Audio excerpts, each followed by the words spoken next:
Hey guys, Knorgat here, and today I wanted to bring you the updated virtual world list for the post Burst of Destiny format. So this deck didn't get support at all. You could play it with Sword Soul, but I don't think it's worth it. You'd rather go pure either way, because you just lose out on so much tech space. But I tailored the deck a bit towards the new format, decks that people will probably play, like Sword Soul and Fluanderis, which Fluanderis it's not as good as Sword Soul, but it's a lot cheaper, so I expect to see a lot of it. So we have two techs in the extra deck that I will show you later. They are good against those, so stay tuned. But let's start with the main deck. Since Virtual World has actually been out for a year, the ratios are pretty optimized, so I'm not gonna talk too much over them. Like, everyone plays 3 Lulu, it's nothing to talk about, but I actually got the secret rare Lulus now, so I will just, instead of talking about the cards, I will just show off the rarities. That's fine with you guys. And then we have Ultra Rare Lee, pretty cool. Ultra Rare Gigi, it annoyed me so much that they were common, so obviously 3 of those. And then 3 secret rare Lao Lao. Was super rare before, was fine in super rare, but I was like, I'm getting the secret anyway from all the other cards. Nian also, 2 of, pretty standard. So these are the standard ratios. And then for the last monster, we played 2/2 again. We'll see later in the 2 extra deck cards that I added. She actually helps with them a lot, and also just helps being like, if you're being hand trapped, you just get a free extra body and go from there. It can still do stuff. Then we have 3 Kowloon, no rarity upgrade here, was super rare, is still super rare. And then for the trap, we still have the Jinglong, obviously 3 of those. And then for the traps, standard ratios, we have 2 Chuche and 1 Xianwu. The last common in the engine, it disgusts me. And then we have 3 Pot of Desires. In my opinion, it's also a core, playing 3 of those. You can also add the Prosperity if you want. If you want, you could go 2 extra Prosperity, which I would do in this slot. So instead of Emergency Teleport, you could play 2 extra Prosperity, or if you're on a budget, you can play Foolish Burial Goods, which is also pretty nice. But I like Emergency Teleport because it's nice going second. If the opponent pops your monster and thinks that's stopping you, you can follow up with the Emergency Teleport. And also there's like the desperate play where you e-tail out either Nian or Lulu and just make a Stardust charge and hope you draw into something. And for the last spell, we have Called by the Grave. Get out of jail free. You just play this if you play anything that combos. So for the hand traps, we went back to Triple Ash Blossom because we're in an early format. Early formats are usually wider than late formats, so I like hand traps that also cast a wide net, and Ash Blossom casts the widest net out of all the hand traps, so we play her. I played Chalice before in that slot. Chalice is also very good in the last format because a lot of people were trying out Crossout Designator. Now it's back to like a couple of decks that can actually use Crossout Designator efficiently that play it. So, but if you're running into a lot of Crossout Designator players, this is obviously the premier Designator target. You can swap this out again for something like Chalice. Then we have Triple Impermanence, second best hand trap in my opinion after Ash. It just helps so much with Appaloosa because Appaloosa can be a real pain for this deck if you don't have Kowloon. So Impermanence helps a lot there, and also it's good against Tribal Gate. It's good against the new decks also because you can negate the Robina of Fluanderis. They can't when they try to chain block, or even better, just negate the Eaglin because Robina just searches a small guy, but the Eaglin is the one that really gets them going. And then for the last hand trap, it's Gamma, high impact hand trap, also in my opinion the 3rd best hand trap. So You see it's very cookie cutter, just taking the best cards out of all, plus then the 2/2 for the extra deck cards that we play. Also, speaking of 2/2, these are discard targets for 2/2, especially like if you draw the driver break, you can summon him from the grave with the gamma. So you just discard it for 2/2 and then go from there. Or you can even tribute summon the driver and then exceed with a 2/2 because he's a 6. I don't know if that comes up at all, but with 2/2 it's more probable than before. Anyway, let's go to the extra deck. So a lot of standard stuff here as well, obviously, because deck at this point is pretty much solved. So we play Shen, Vermilion Dragon, Coral Dragon, Stardust Charge Warrior, play Zolkin package, we play M7, and we play Zeus. So this pretty much standard in every Virtual World deck, I think. And then Croc, in my opinion, is very good. Some people cut it. I would never cut it just because he's kind of flexible. You can just go into Croc because he's still a disruption. You can discard 2. It's not an efficient disruption, but it's a disruption nonetheless. And it draws you a card. I like going for card draw in some matchups where you don't want to overextend to the board because you, for example, expect a board wipe like a Lightning Storm, so you'd make a smaller board, more resilient with Shen, Chuche, draw some cards, draw some hand traps, Charge Warrior, Croco. Croco is still a disrupt, and if it gets outed, it doesn't matter because it replaced itself. So definitely core in my opinion. And then we have Juju. Some people can't actually deal with this, can't be destroyed by battle of card effects. So some decks just can't do it. Also, it's Virtual World in the name, which sometimes comes up if you have to get, for example, Neon in the grave and then use a hand effect. But if you synchro, you can't synchro to Stardust Charge because then you don't have a Virtual World on the board. So sometimes this comes up too. Then for the Zeus, we play Utopia Beyond and Gaia Dragon. So Utopia Beyond is a Dragoon out, sets it to 0, and then Stardust Charge Warrior also. Nice synergy here, you set everything to 0, you attack everything. Actually, I've never done it yet, but it exists. Also, Utopia Beyond with a new card can also OTK. For the rank 3, I think you always have to run one rank 3, and I decided to play Breaksword because I like bolstering the going second turn, because going first you're already good. So stuff like Gossip Shadow or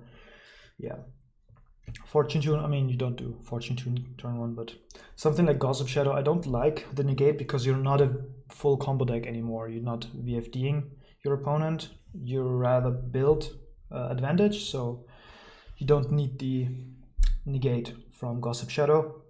And if you want to be Nibiru proof, you just go Crystal Wing anyway. This helps going second, popping cards. I really like the ability to pop cards going second. You have Vermilion, Coral Dragon, M7 can bounce a card, you have Zeus, you have Juju, and you have Breaksword. All very good cards into playing into the opponent's board. So for the last 2 slots, we have the 2 tech cards for the new format. First one is Beatrice. Some people might already know her in this deck, and you already might know where this is going. So I'm going to the side deck and I'm going to show you the Necroworld Banshee and the Zombie World. So this was already good against Tri-Brigade because it turns all the monsters in the grave into zombies, so they can't use the effect from the grave. And now it also is good against Fluanderies because Zombie World actually says that players cannot tribute summon for monsters except for zombie monsters, and Fluanderies is all about tribute summoning winged beast monsters. So this can shut them down as well.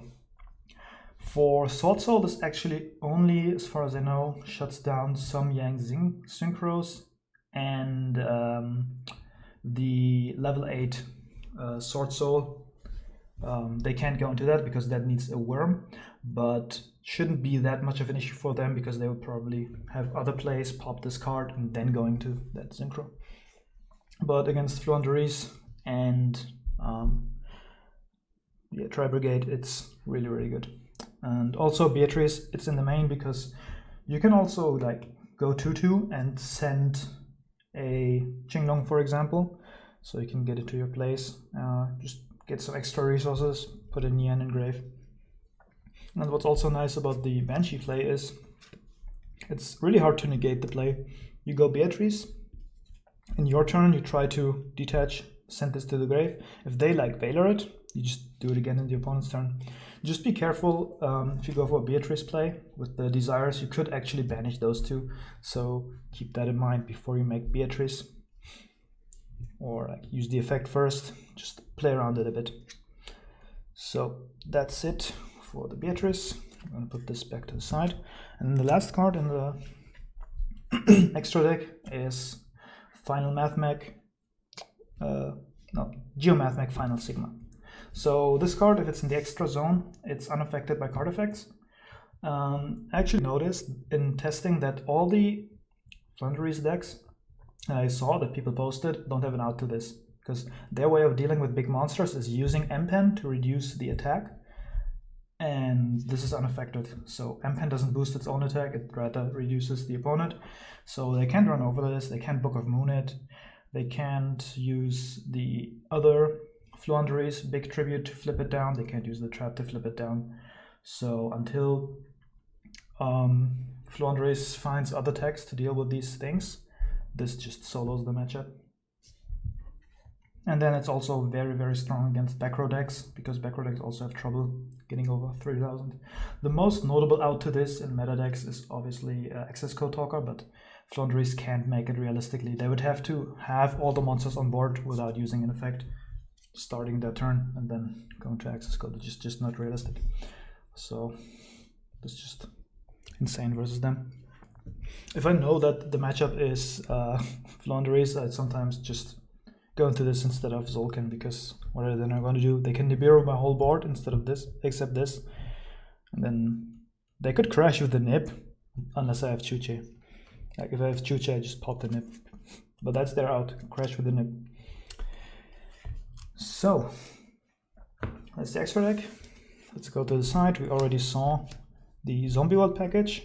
And then we have one token collector, which also synergizes with Beatrice, because you don't have to use it from hand, you can actually summon it from the grave. So you can, going first against Sword Soul, you can just send it into the grave with Beatrice, and then you have it ready.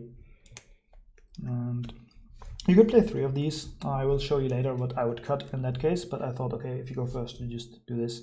If you want to be better going second, you probably want 3 of this.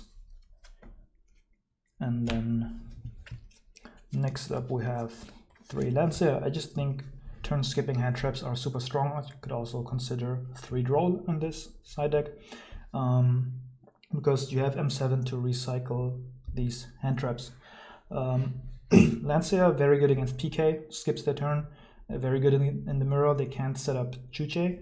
Also against Flunderies, they cannot get their resources back, because they have to come back from the banished pile. I don't know if it's worth to side against Flunderies. In that case, still, I haven't tested that enough, but I think cutting up the resource generation is pretty good. So yeah, Lancia, very good card. Should be banned in my opinion. I just don't like the enduring effects. People can disagree on that. So next 3 is back row removal. You could consider 3 Twin Twisters, because a lot of people actually side in if they go first. Imperial Order, Anti-Spell Fragrance. So if they Anti-Spell Fragrance you, the Feather Luster does nothing. So if you have Twin Twisters instead, you can chain it to the Anti-Spell, pop the back row, and go from there. So I might think about going 3 Twin. And then we have 3 Dark Ruler against combo decks. I don't like droplets in VW.